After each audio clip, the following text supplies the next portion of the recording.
দেখুন পকোড়াগুলো কত সুন্দর মুচমুচে হয়েছে, তাড়াতাড়ি দেখুন কিন্তু মিস করবেন না ভিডিওটা।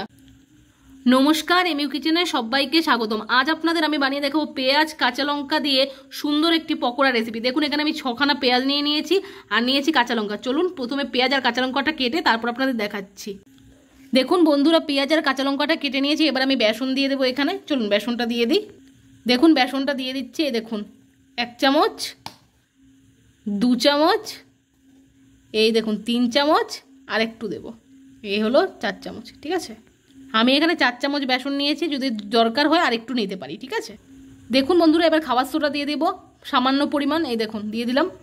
এবারে নুন দিয়ে দেবো, দেখুন ছোটো চামচের 1 চামচ দিলাম, পরিমাণ মতো দিয়ে দিয়েছি নুনটা, আপনারাও পরিমাণ মতো দেবেন। এবার লঙ্কার গুঁড়ো দিয়ে দেবো, আপনারা চাইলে লঙ্কার গুঁড়োটা স্কিপ করতে পারেন, আমি একটু ঝাল ঝাল পছন্দ করি তাই আমি লঙ্কার গুঁড়োটা দিচ্ছি। ঠিক আছে, এবারে কালো জিরে দিয়ে দেবো, দেখুন দিয়ে দিলাম, আপনারা চাইলে জোয়ানও দিতে পারেন।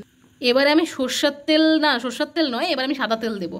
আসলে সর্ষের তেল দিয়ে রান্না করি তো বেশি, এই পকোড়া ভাজার সময় সাদা তেল ইউজ করি, তার জন্য আপনাদের সাথে কথা বলতে বলতে মাঝে মাঝে মিস্টেক হয়ে যায়, সাদা তেলের জায়গায় আমি সর্ষের তেল বলে। এবারে আমি সব কিছু ভালো মতো মিশিয়ে নেব। দেখুন বন্ধুরা আমি মিশিয়ে নিচ্ছি ভালো মতো। কে আপনারা এরকম পেঁয়াজের পকোড়া, পেঁয়াজি অথবা পেঁয়াজ দিয়ে যে কোনো ধরনের পকোড়া খেতে ভালোবাসেন অবশ্যই কমেন্টে জানাতে ভুলবেন না। আর এইভাবে আপনারা কিন্তু আলু দিয়েও পকোড়া করতে পারেন। দেখুন বন্ধুরা আমি যে পেঁয়াজটা বেসনের সাথে যে মাখছি, আমার কিন্তু একটুও জল লাগেনি, কারণ আমি যখন পেঁয়াজটা কেটেছিলাম জলে দিয়ে ভালো মতো ধুয়ে নিয়েছিলাম, তার জন্য আমার জলের প্রয়োজন হয়। বন্ধুরা আপনারাও কিন্তু পেঁয়াজটা কেটে জলে দিয়ে দেবেন, তাহলে দেখবেন যখন আপনারা বেসনের সাথে মাখবেন একটুও জলের প্রয়োজন হবে না। আবার আপনারা জলে না দিয়েও কাটতে পারেন, প্রথমে ছুলে ধুয়ে তারপর কাটতে পারেন, তাহলে যখন বেসনের সাথে মাখবেন তখন একটু জল প্রয়োজন হতে পারে।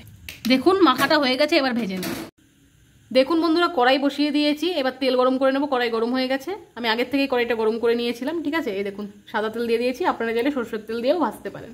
দেখুন এবারে আমি এভাবে ভেজে নেব সবগুলো। চলুন ভেজে নিচ্ছি। বন্ধুরা তেল গরম হয়ে গেছে, এবারে আমি ভেজে নেব। চলুন ভেজে নিচ্ছি পকোড়াগুলো। এই দেখুন দিয়ে দিচ্ছি, আমি যেভাবে দিচ্ছি আপনারাও একইভাবে দেবেন কিন্তু। ঠিক আছে, দেখুন একটা দিয়ে দিয়েছি, এরপর আমি এক এক করে সবগুলো দিয়ে দেবো। এই দেখুন দিয়ে দিলাম, কারণ সবগুলো দিই তারপর আপনাদের দেখাচ্ছি। দেখুন আমি এক এক করে দিয়ে দিয়েছি, 2-4টা করে ভালো মতো। এই দেখুন আবার দিয়ে দিচ্ছি আর একটা, এভাবেই কিন্তু দেবেন আপনারা। ঠিক আছে, দেখুন বন্ধুরা এবারে উল্টে নেব ভালো মতো। এই দেখুন আমি উল্টে নিচ্ছি, লাল লাল করে একদম সুন্দর করে ভেজে নেব। এই দেখুন দেখুন এক পিঠ লাল হয়ে গেছে, আমি কিন্তু অন্য পিঠটাও সেম একইভাবে লাল লাল করে ভেজে নেব। ঠিক আছে, আপনারা চাইলে আমার শর্ট ভিডিওতে অনেক রকমের পকোড়ার ভিডিও দেওয়া আছে, চ্যানেলে ভিজিট করে যেয়ে দেখতে পারেন কিন্তু। দেখুন বন্ধুরা ভাজা হয়ে গেছে, এবারে ভালো মতো ওলট পালট করে নেব। এরপর চলুন নামিয়ে নিই পকোড়াগুলো। ঠিক আছে, এই দেখুন কত সুন্দর লাগছে না দেখতে পেঁয়াজের পকোড়া। ঠিক আছে, এই দেখুন কাছ থেকে দেখাচ্ছি আপনাদের, নাহলে বলবেন যে দিদি ভালো মতো দেখায়নি। এই দেখুন চলুন নামিয়ে নিই। চলুন তাহলে নামিয়ে নিই। এই দেখুন আমি তেল থেকে ছেঁকে নিচ্ছি ভালো মতো খুন্তি দিয়ে। এই দেখুন আমি যেভাবে নামাচ্ছি আপনারা চাইলেও এভাবে নামাতে পারেন। ঠিক আছে, আর হ্যাঁ আপনারা কিন্তু চাইলে ননস্টিকের কড়াইয়েও করে নিতে পারেন, এটা একটু কম তেল লাগবে, তাহলে খেতেও আরও ভালো হবে।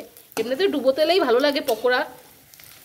ঠিক আছে, আর ননস্টিকের কড়াই যারা করেন তারা তো জানেনই ননস্টিকের কড়াইয়ে তেল কম লাগে রান্না করতে, সে যে কোনো রান্নাই হোক। দেখুন পকোড়াগুলো নামানো হয়ে গেছে, কত সুন্দর লাগছে তাই না। এই দেখুন এখানে একটু বেসন রয়েছে, মানে বেসনে যে পেঁয়াজটা আমি একসাথে মেখে রেখেছিলাম, আগে পকোড়া করেছিলাম, এর মধ্যে একটু সুজি অ্যাড করে দেবো, একটু অন্যরকমভাবেও করবো, ভাবলাম 2 রকম করি আপনাদের দেখিয়ে দিই। এই দেখুন আমি নিয়ে নিয়েছি গণেশের সুজিটা, আপনাদের দেখাচ্ছি। এই দেখুন গণেশের সুজিটাও আপনাদের দেখিয়ে দিলাম, আপনারা চাইলে এটাও নিতে পারেন, নাহলে একটা হনুমানের একটা সুজি আছে সেটাও নিতে পারেন। চলুন এবারে নুন দিয়ে দিই। এই দেখুন পরিমাণ মতো নুন দিয়ে দিলাম। ঠিক আছে, এবারে মেখে নেব ভালো মতো। দেখুন এবারে একটু জল নিয়ে নেব। ঠিক আছে, যেহেতু সুজি দিয়েছি তার জন্য আমাকে একটু জল দিতে হলো। এই দেখুন কত সুন্দর লাগছে না দেখতে। একদম সামান্য পরিমাণ জল দেবেন, একবারে 1 গাদা জল ঢেলে দেবো হয়ে যাবে সেটা কিন্তু নয়, না হলে দেখবেন জল ঢালবেন আর পাতলা হয়ে যাবে, গোলা রুটি বানানোর মতো অবস্থা হয়ে যাবে তখন। আর মাখাটা কিন্তু এরকম হবে, সামান্য জল দিয়ে কিন্তু মাখবেন। ঠিক আছে, আর আমি ওটা মজা করে বললাম গোলা রুটির ব্যাপারটা, কিছু মনে করবেন না। দেখুন তেলটা তো গরম রয়েছে, এই তেলের মধ্যেই আমি সবগুলো পকোড়া দিয়ে দেবো, এই সুজি পেঁয়াজিটা। ঠিক আছে, সুজির পেঁয়াজি। এই দেখুন আমি দিয়ে দিচ্ছি, এভাবেই দিয়ে দেবেন সেমভাবে। পকোড়া ভাজতে কে না জানে, সবাই জানে, তাও আমি আপনাদের দেখাচ্ছি ভালো মতো। ঠিক আছে, একটু অন্যরকম ভিন্ন পদ্ধতিতে। ঠিক আছে, দেখুন বন্ধুরা আমার সবগুলো দেওয়া হয়ে গেছে আর এক পিঠ ভাজা হয়ে গেছে, এবারে আমি উল্টে নেব আবার। ঠিক আছে, এই দেখুন কত সুন্দর লাগে। আপনারা যদি এক ক্ষেত্রে দেখতে যান তাহলে কিন্তু এই সুজি দিয়ে যখন ভাজবেন তখন কিন্তু মনে হবে যে মাছের ডিমের বড়া, বুঝলেন তো? এই দেখুন দেখুন উল্টে দিয়েছি, আপনাদের কাছ থেকে দেখাচ্ছি। বলুন তো কে বলবে এটা দেখে সুজির পকোড়া? একদম খাঁটি মাছের ডিমের পকোড়া মনে হচ্ছে। এই দেখুন কাছ থেকে দেখাচ্ছি আপনাদের। দেখুন এক পাশ ভাজা হয়ে গেছিলো, উল্টে দিয়েছিলাম, আবার এই পাশটাও সুন্দর গোল্ডেন গোল্ডেন ভাবে ভাজা হয়ে গেছে। ঠিক আছে, এই দেখুন আপনাদের দেখাচ্ছি, এভাবেই কিন্তু ভাজবেন। আবার বেশি লাল লাল করে নিলে সুজিটা মানে খড়ে যাবে, মানে কি হবে বলুন তো, একটু বেশি কড়মড়া হয়ে যাবে আর খেতে ভালো লাগবে না। দেখুন বন্ধুরা এই পকোড়াগুলো ভাজা হয়ে গেছে, এবারে আমি নামিয়ে নেব। চলুন নামিয়ে নিচ্ছি। দেখুন আমি একই বাটিতে নামিয়ে নিচ্ছি। এই দেখুন আপনাদের দেখাচ্ছি, চলুন নামিয়ে নিই তারপর দেখাই।